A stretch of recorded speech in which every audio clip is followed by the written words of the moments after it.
Good morning everyone, how are you all. I think समस्ते भलरे थे, निजर ड्यूटी ठीक से करुवे, पाठ भी ठीक से पढ़ुवे, सब जिन को बैलेंस रखिक चलुवे। तो टाइम वेस्ट करवानी। प्रीवियस क्लास जो तुमको मन थी आम पढ़ी गुप्त जुगर कला भास्कर्य ये सब विषय पढ़ी। आज आम पढ़ा जो दक्षिण भारत में आउ जो सब शासन कर राजवंश जोटा कि आमर पल्लव, चालुक्य, वर्धन आउ वर्धन वंश विषय आ जुआंग विषय आम पढ़ा कहीं शासकों समय ही जुआंग आसी भारत को। ठीक अच्छे तुम मत जन कि गुप्त जिते वंशर शासन चली गुप्त साम्राज्यर क्यों चीन क्यों जो परिव्राजक आसी भारत को। ठीक अच्छे डेरी करवानी, चलो मैंने भी पढ़ा पल्लव वंश, चालुक्य वंश और वर्धन वंश विषय। तो प्रथम आम पढ़ा पल्लव वंश विषय। अच्छा, पल्लव वंश है गोटे प्राचीन राजवंश। पल्लव माने जदि आम कह कौटी ये करुले जो राजत्व करुले तमिलनाडुर कांची अंचल जो राजत्व करथिले पल्लव माने। आम पढ़ा पिला माने 7th क्लास पढ़ा कि यही जो पल्लव मान जो कला घोड़ा धला घोड़ा आम कहते कि जो ये कांची अभियान, ए कांची जो आम कह पल्लव मान राजधानी कांची नथिला पढ़ा से। ठीक अच्छे तो बुझीपार पल्लव मान राजधानी जब यहाँ देख भल से जब मन थी ये तो गुप्त मान देनी। आई थिंक या पूर्व मैप्रे भी दे नथिला। ठीक अच्छे आ पूर्व जाकि देखिए से जो मैप्रे थिला। ठीक अच्छे तो पल्लव माने तमिलनाडुर जो कांची जगह अच्छे से माने राजत्व करथिले। चालुक्य मान पूर्वर से माने दक्षिण भारत में गोटे शक्तिशाली राजवंश प्रतिष्ठा करते पारिथिले। बुझिपार माने देख पल्लव विषय पढ़ा तापर चालुक्य विषय पढ़ा। ताले चालुक्य मान पूर्वर ही पल्लव माने आसिकी दक्षिण भारत में गोटे शक्तिशाली राज्य प्रतिष्ठा करथिले। सातवाहन राज्य जितेबाला गला, सातवाहन वंशर पतन पर ख्रीष्टीय 6ठ शताब्दी बेलू जदि आम कह पल्लव मानकर राज्य प्रतिष्ठा होता। यही वंशर जदि आम कह प्रथम राजा थिले आमर किए थिले जो विष्णु सिंह प्रथम राजा थिले सिंह विष्णु शत्रु मान परास्त करी कृष्ण नदी ठारू कौन कले कावेरी नदी पर्यंत राज्य स्थापन करते। ताले यही जो पल्लव वंशर प्रथम राजा किए थिले, प्रथम पल्लव वंशर प्रथम राजा थिले आमर जो सिंह विष्णु, सी शत्रु मान परास्त कले जेहेतु मैंने तमिलनाडु बुझीपार एपटे केरला एपटे तमिलनाडु दक्षिण भारत में। तो परास्त करके कौन कले कृष्ण नदी ठारू पूरा कावेरी नदी पर्यंत पल्लव राज्य स्थापन करथिले। तो तापरे देखिबा देखो बहुत सारे ताले प्रथम राजा तुमको मन रखा पड़ो जी थे आमर सिंह विष्णु। ठीक अच्छे अच्छा तेज तापर राजा मान विषय जाना जो इंपोर्टां राजा मान विषय। प्रथम पल्लव राजा भितर आसिले तुम प्रथम महेंद्र वर्मन। किए प्रथम महेंद्र वर्मन। पल्लव वंशर जदि आम कह प्रथम पराक्रमशाली राजा थिले प्रथम महेंद्र वर्मन। तांको राजत्व समय पल्लव आ चालुक्य मान मध्य शत्रुता आरंभ हो जाता। कहीं चालुक्य माने भी तो आसिले ना धीरे धीरे आरंभ हो जाता, जहाँ 100 वर्षर अधिक वर्ष पर्यंत लगी रहा शत्रुता। माने भाव ये जितेबाला आसिले आमर पल्लव मान राजा प्रथम महेंद्र वर्मन से समय समय पल्लव और चालुक्यों मध्य कौन है शत्रुता आरंभ हो गला। ठीक अच्छे आउ यही शत्रुता तो पूरा 100 वर्षर अधिक पर्यंत चलला। चालुक्यर राजा जितेबाला आसिले देख पल्लव और चालुक्य मान भितर आसिला ये तो ये जो महेंद्र वर्मन थिले माने प्रथम महेंद्र वर्मन आ चालुक्यंकर राजा थिले किए कहला द्वितीय पुलकेशिन। मन रहा चालुक्यर राजा थिले द्वितीय पुलकेशिन आ विषय तुम पढ़ुचंती तांको भितरे हैला युद्ध वर्सेस। ठीक अच्छे तो महेंद्र वर्मन एकाधार योद्धा कवि आ संगीतज्ञ थिले। ठीक अच्छे किए जीतिला किए हारिला नेक्स्ट आम पढ़ा। ठीक अच्छे बुझीगला।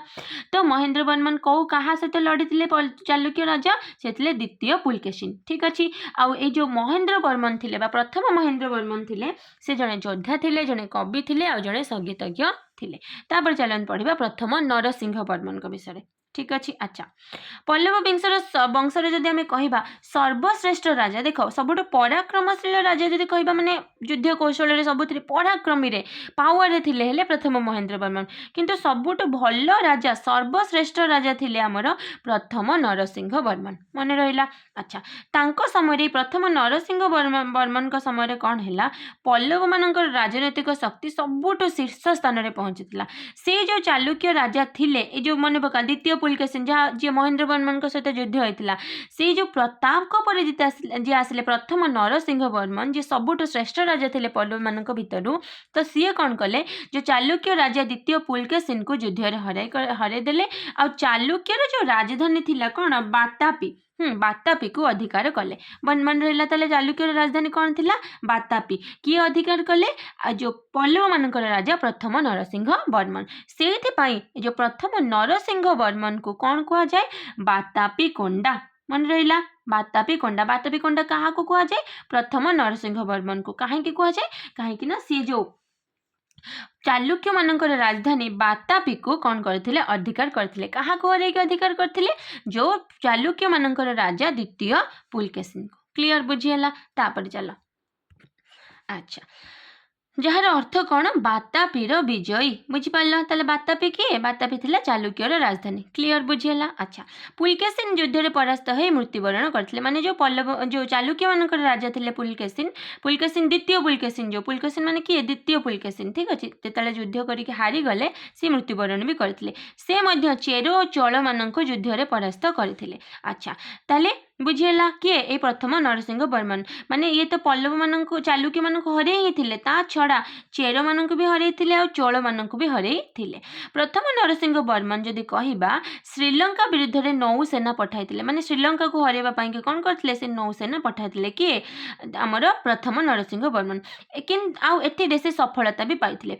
नवम शताब्दी शेष भाग रे जदि कहिबा चोल माने पल्लव राज्य को ध्वंस कर देथिले। बुझी पारला ना माने फाइनली नवम शताब्दी रे जेतेबेले आसीगला शेष भाग माने 900 शताब्दी शेष माने कोन 900 पूर्व जोटा माने 899 बा जो कहि परिबा माने 890 रो जो परे परे जो आसला नवम शताब्दी रो जो शेष भाग रे चोल माने आसिले। चोल माने आसिके पल्लव साम्राज्यटा को ध्वंस करदेले। क्लियर तापर आसे एबे देखिबा से पल्लव वंशर शासन समय रे संस्कृतिर केमती कोन विकास हेतिला केमती कोन सब डेवलपमेंट हेतिला। देखो दक्षिण भारत रे सांस्कृतिक इतिहास रे पल्लव माने भी कौन करछनी बहुत किछि तांकर अवदान रहिछि। कौन से समय संस्कृत भाषा को बहुत सम्मान दिया जाउथला। से मानकर बहुत शिलालेख जदि कहिबा संस्कृत भाषा रे लिखा जायछि। जदि बहुत इंपोर्टेंट कथा हमें कहिबा पल्लव मानक पंडित थिले भारबी और दंडी। मन रहिला भारबी और दंडी थिले पल्लव मानक भितरे महान पंडित हैला जो पल्लव राजा दरबार सब थिले। भारबी लिखिथिले हमर किरातार्जुनियम आउ दश कुमार चरितम। मन रहा संस्कृत भाषा रे लिखा जाइथिला। ठीक अच्छे दीटा ग्रंथ वेरी इंपोर्टेंट भार्गवी और दंडी कथा मु कहूची सॉरी भारबी और दंडी। भारबी लिखिथिले किरातार्जुनियम आउ दश कुमार चरितम संस्कृत भाषा दीटा ग्रंथ। कांची संस्कृति आउ शिक्षा एक श्रेष्ठ केन्द्र थिला। माने कांची संस्कृति माने बुझी परछ ना जो पल्लव मानकर राजधानी मु कहली ना बातापी आउ जो कांची एठी मु कहली देख ए तमिलनाडु रो कांची अंचल रे से राजत्व करथिले। तो कांची संस्कृति विषय तांको पढ़ा जाउथिला। ठीक अछि। अच्छा माने संस्कृति शिक्षार गोटे केन्द्र माने सेटा शिक्षा जाउथिला सब। राजा प्रथम महेंद्र वर्मन लिखिथिले कोन महत्व विलास प्रहसन। महत्व विलास प्रहसन पढ़ीजिव किए लिखिथिले मन पक जेतले फास्ट आमे पढ़िथिले वेरी वेरी इंपोर्टेंट से मु कहूची गोटे गोटे बुझ। ए देख प्रथम महेंद्र वर्मन जेतले मु कहली कि प्रथमे राजा थिले हमर सिंह विष्णु ता परे आसले कोन पराक्रमशाली राजा थिले प्रथम महेंद्र वर्मन। ठीक अछि। और सर्वश्रेष्ठ थिले प्रथम नरसिंह वर्मन। ठीक अछि। तो जो प्रथम जो पराक्रमशाली राजा थिले किए प्रथम जो महेंद्र वर्मन सी लिखिथिले महत्व विलास प्रहसन। ये कोन ये गोटे सामाजिक नाटक। धर्म क्षेत्र रे जदि हमें भक्ति आंदोलन आउ धर्म क्षेत्र रे भक्ति आंदोलन आउ वैष्णव और शैव संतों द्वारा प्रथमे पल्लव राज्य रे आरंभ होइतला। माने बुझी पारछ ना धर्म क्षेत्र रे जो भक्ति आंदोलन भक्ति जो बढ़ी बाबा भक्ति विषय रे जो सब ये हबा ए भक्ति विषय रे आंदोलन आ वैष्णव शैव संत माने जो सब आसिले ए सब काम कहा समय रे आरंभ होइतला ए पल्लव मानकर राजत्व समय रे बा पल्लव राजा माने ही कोन करथिले पल्लव राज्य रे ही आरंभ होइतला। पल्लव राज्य रे आरंभ होइतला। बुझी पाले ना माने मु कहली कि जो धर्म संबंध रे जो आंदोलन होउतला बा जो भक्ति आंदोलन शैव आंदोलन ये सब प्रथम ए पल्लव राज्य रो ही आरंभ होइतला। ए समय जदि हमें कहिबा दक्षिण भारत रे आर्य संस्कृति रो प्रसार संपूर्ण होइतला। कांची विश्वविद्यालय रो आर्य संस्कृति रो प्रसार केंद्र थिला। पढिथिबो कि आर्य संस्कृति रो प्रसार रो केंद्र कोन थिला सेटा थिला कांची विश्वविद्यालय। ठीक अछि। सेई तमिलनाडु रे पल्लव माने जो राजा माने थिले सबु धर्म प्रति से सम्मान प्रदर्शन करथिले। चीन परिव्राजक जदि हमें कहिबा जुआंगजांग जहां को हुएनसांग बोली भी कहंती चीन परिव्राजक जुआंगजांग वेरी वेरी इंपोर्टेंट जुआंगजांग पल्लव राज्य भ्रमण करथिले। आ तांकर विवरणी रे से कांचीपुरम विषय लिखिथिले क्लियर या पूर्व भी से माने चीन परिव्राजक ही थिले किंतु से गुप्त साम्राज्य को आसीथिले आ एठी जो चीन परिव्राजक आसिले सी हमर पल्लव मानक राजधानी माने कांचीपुरम को आसिले राजधानी तो नुहे माने पल्लव माने जोडे रहउथिले पल्लव मानक तो बाता हे गला क्लियर अच्छा पल्लव मानकर राजत्व समय रे कला और स्थापत्यर भी विकास घटिथिला उभय विष्णु आउ शिवंकर मंदिर निर्माण करा जायथिला देख कला स्थापत्यर विकास घटिथिला विष्णु और शिवंकर मंदिर निर्माण करा जायथिला जदि हमें कहिबा महाबलीपुरम रे गोटे बड़ विराट पत्थर को काटिकी गोटे पत्थर को काटिकी भाबंतु गोटे बड़ पत्थर को काटिकी महाबलीपुरम रे कौन है गोटे बड़ मंदिर तैयारी कराइथिला अच्छा तुम मैंने मत जनइब कि ये जो महाबलीपुरम टा कौटी अच्छी ठीक अच्छे गोटे बड़ मंदिर बना होता है महाबलीपुरम को जो महाबलीपुरम रे गोटे बड़ पत्थर काटिकी से गुड़ी को कौन कहुए रथ कहुए रथ मैंने बुझीपार ना ये गोटे बड़ पत्थर काटिकी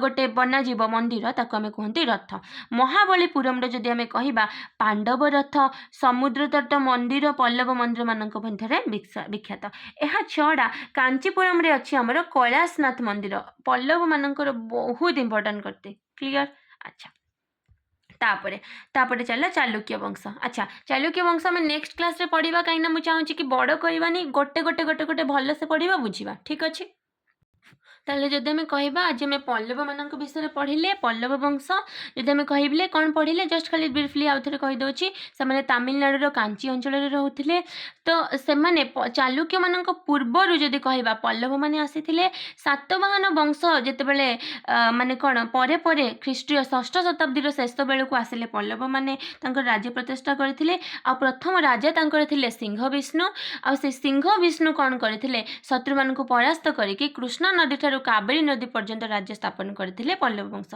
तापर ता भीतर प्रथम पराक्रमशाली राजा आसिले प्रथम महेंद्र वर्मन जमी पढ़े षष्ठ शताब्दी शेष बेलू तो देख महेंद्र वर्मन 600 ରୁ 630 प्रथम महेंद्र वर्मन को कथा जदि कहबा पल्लव और चालुक्य मानक मध्य शत्रुता आरंभ होगला 100 वर्ष रु अधिक शत्रुता चलला तो चालुक्य राजा द्वितीय पुलकेशिन और महेंद्र वर्मन के भितर युद्ध है आ महेंद्र वर्मन थिले जने कवि श्रद्धा और संगीतज्ञ तापर आसिले 630 ରୁ 668 भितर आसिले प्रथम नरसिंह वर्मन पल्लव वंशर सर्वश्रेष्ठ राजा पल्लव मानकर राजनैतिक शक्ति को शीर्ष रे पहुंचाई सी चालुक्य राजा जो द्वितीय पुलकेशिन थिले बा जो प्रथम महेंद्र वर्मन सहित जार झगड़ा होता ये जो प्रथम नरसिंह वर्मन जिते आसिले चालुक्य मानकर राजा जो पुलकेशिन को द्वितीय पुलकेशिन को से परास्त कले आ चालुक्यर जो राजधानी थिला बातापी ताकू अधिकार कले सेथिपाई प्रथम नरसिंह वर्मन को कहा जाए बातापी कोंडा ठीक अच्छे बातापी कोंडार अर्थ कौन बातापीर विजय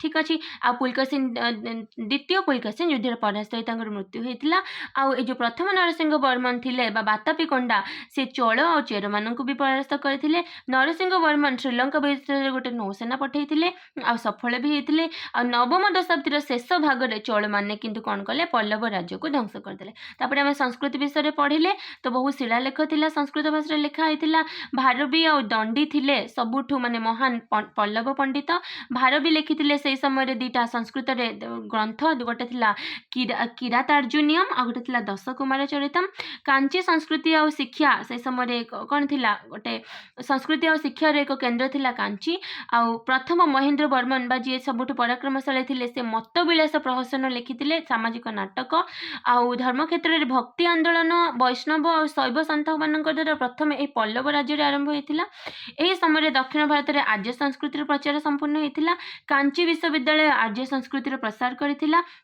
सबु धर्म प्रति समान दृष्टि रखुथिले पल्लव माने चीन परिव्राजक जुआंग जांग यही पल्लव राज्य को आसीथिले तापर हम पढ़िले कला स्थापत्यर विकास होता उभय शिव और विष्णुकर मंदिर कर जमी आम कह महाबलीपुरम विराट पत्थर काटिकी बहुत सारा मंदिर निर्माण कर सेगुड़ रथ कहला जदि आम कह महाबलीपुरम पांडव रथ समुद्र तट मंदिर ये सब पल्लव मान मंदिर बा मंदिर दर्शन गोटे निदर्शन कहीपर आ कांचीपुरम कैलाशनाथ मंदिर भी ये पल्लव मान संस्कृति में जाऊँ ठीक अच्छे नेक्स्ट क्लास आम पढ़ा चालुक्य वंश जदि वीडियो तुमको भल लगी please like share and subscribe thank you.